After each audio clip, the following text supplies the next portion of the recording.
next one is asking about the ongoing, let's say, conflict between Florida and Disney. Check it out.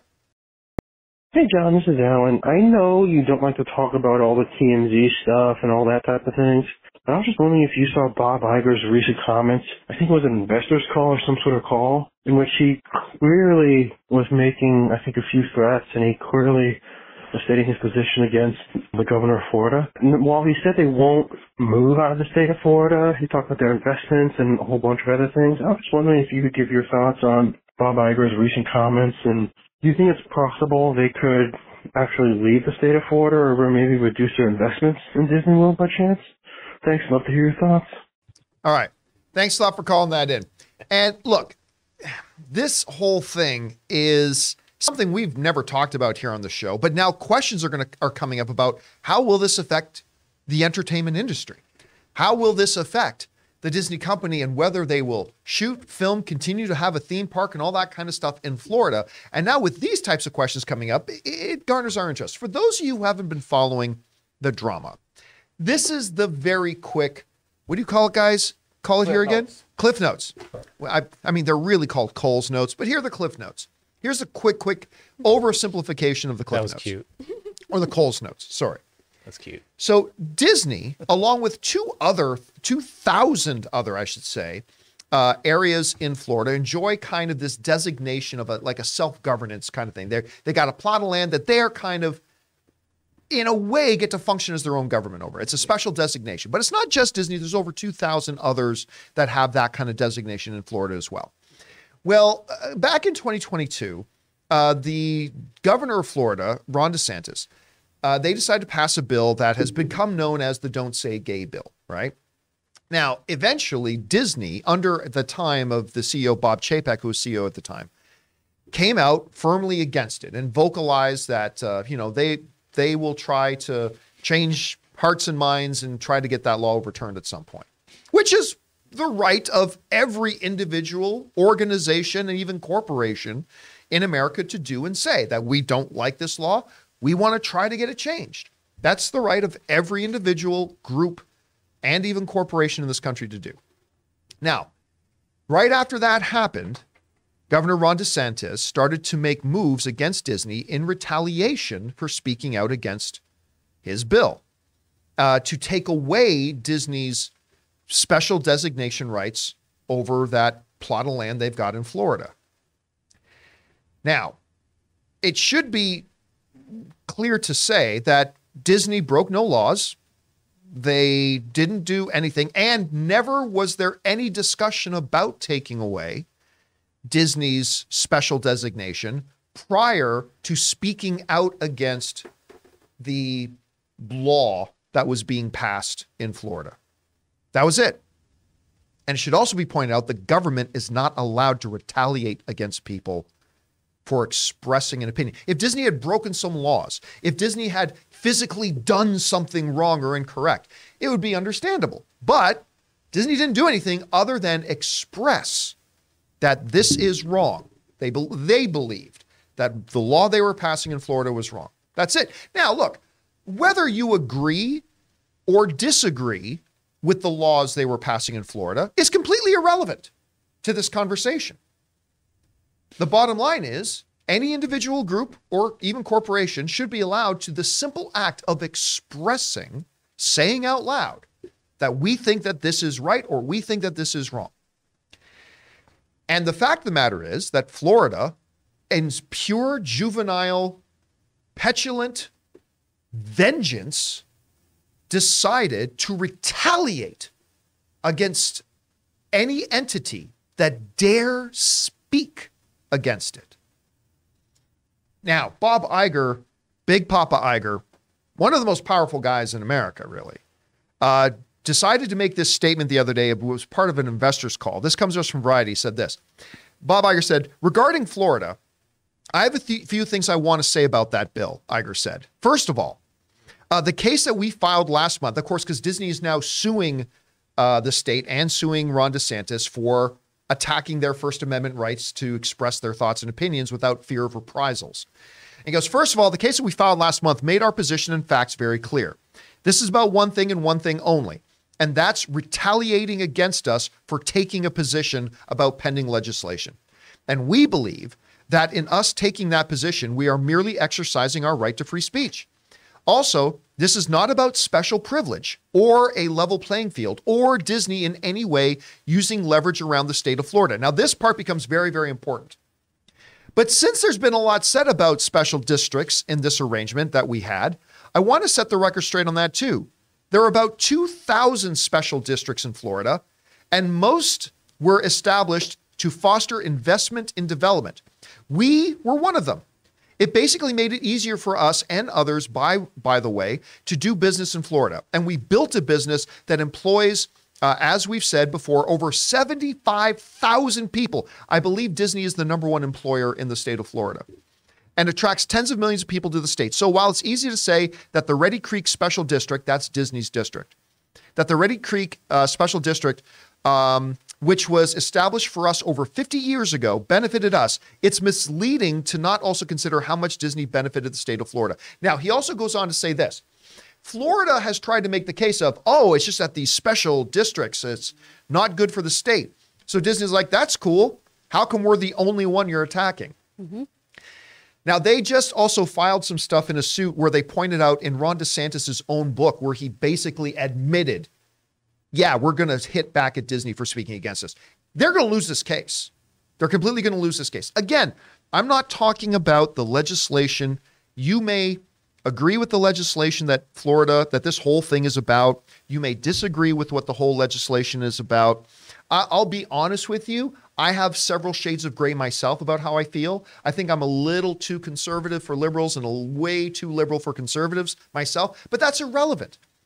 I don't care whether you're talking about the Don't Say Gay bill or wear red on the 4th Tuesdays of every month bill. I don't care. If you just say something, you shouldn't have to fear the government retaliating against you just for saying it. Now, that brings us to the question at hand about could Bob Iger, who employs 75,000 Floridians, that represents about $4 billion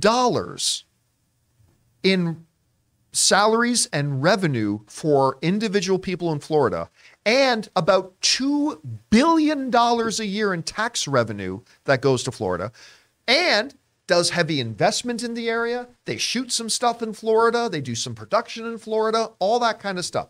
Could Bob Iger at some point say, you know what? Screw you then. And literally upheave everything Disney out of Florida and move out of town, taking billions of dollars in tax revenue and almost 100,000 jobs out of state because there's already other states lining up and trying to court Disney saying, hey, if you're looking for someplace else for Disney World, we got open doors. Is that something Bob Iger will do? A lot of people are speculating today that's what Disney's going to do. I'm here to tell you they will not. They won't. And I'll tell you why they won't.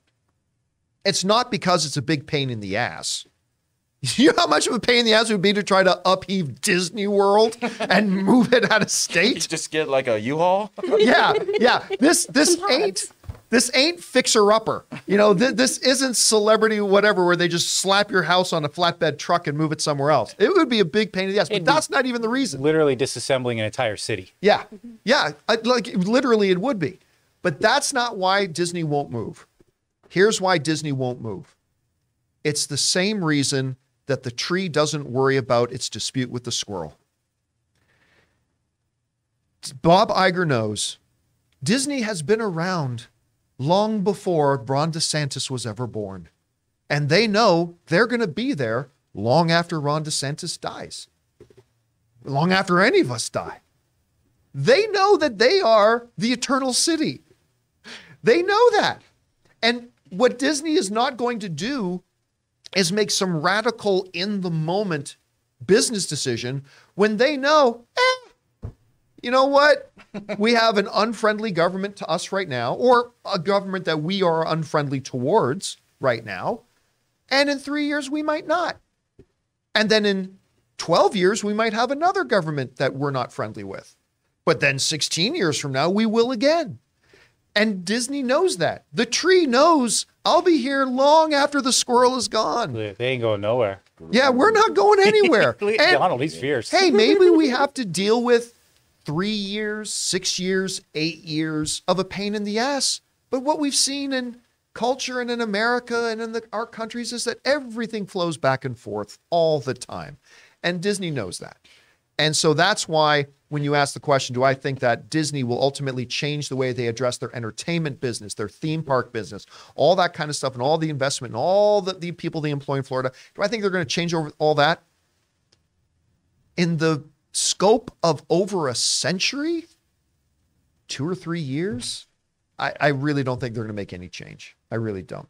We want to thank a sponsor of this video, Mint Mobile. From the gas pump to the grocery store, your utility bills and favorite streaming services, inflation is everywhere. Seriously, make it stop. Thankfully, there's one company out there that's giving you a much needed break. It's Mint Mobile. As the first company to sell premium wireless service online only, Mint Mobile lets you order from home and save a ton with phone plans starting at just $15 a month. You guys know that ever since I switched to Mint Mobile, I've been saving almost 70% a month over my old phone plan. For people looking for extra savings this year, Mint Mobile offers premium wireless for just $15 a month. By going online only and eliminating the traditional cost of retail, Mint Mobile passes the significant savings on to you. All of their plans come with unlimited talk and text plus high-speed data delivered on the nation's largest 5G network. Use your own phone with any Mint Mobile plan and keep your same phone number along with all your existing contacts. Switch to Mint Mobile and get premium wireless service starting at just $15 a month. To get your new wireless plan for just $15 a month and get the plan shipped to your door for free, go to mintmobile.com/Campea. That's mintmobile.com/Campea. Cut your wireless bill to $15 a month at mintmobile.com/Campea.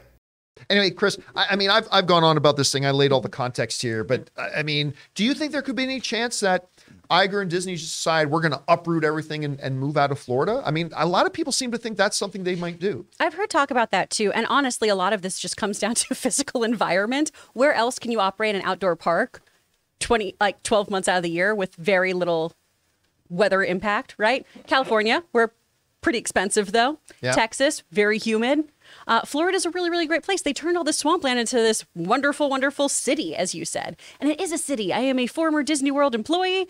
There are underground tunnels. Everything you're on in Magic Kingdom is on the second floor. It is a huge infrastructure. I really don't think they're going to bury the hatchet here either, though. I think there is going to be some kind of reckoning. First of all, regardless of how you feel about any of this from a political standpoint, it's never a good idea to publicly infringe on someone or a company's First Amendment rights. That's never a good idea. And secondly, to your point about the finance here, there was a 2019 study done, Newsweek posted about it. It was done by someone at Oxford, where Disney annually generates $75 billion plus 5.3, I think, additional billion in state funding, or taxes and everything. The tourism is such a huge part of Florida's economy. And obviously that's not just Disney, but boy, howdy, is Disney the biggest part of that. Okay. Yeah, they said Iger just said 10 million a year, 10 million tourists a year come specifically for Disney World in Florida. And the average is that each of those tourists pays about $1,000 when you add it all up and average it out. So it's just not a smart move in general when this company provides so much of your state's funding at the end of the day. So I don't know if I would get into a fight with the House of Mouse. I don't think I would, especially when those many dollars are on the line, because this really does just feel like a big political stunt at the end of the day, and it's not a smart one. Well, I mean, let's also call a spade a spade. The charge is being led by the governor there, who is trying to score points because he's going to be in a very hotly contested nomination battle with another person in his party that he probably isn't going to win.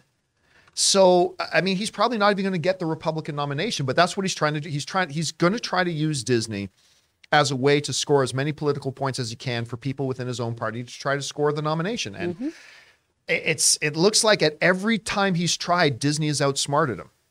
So I mean, I don't know. We'll see how this all goes. Guys, question is for you. What ultimately do you think is going to happen with Disney, its entertainment, its theme parks, all the money and the investment and their involvement in the state of Florida?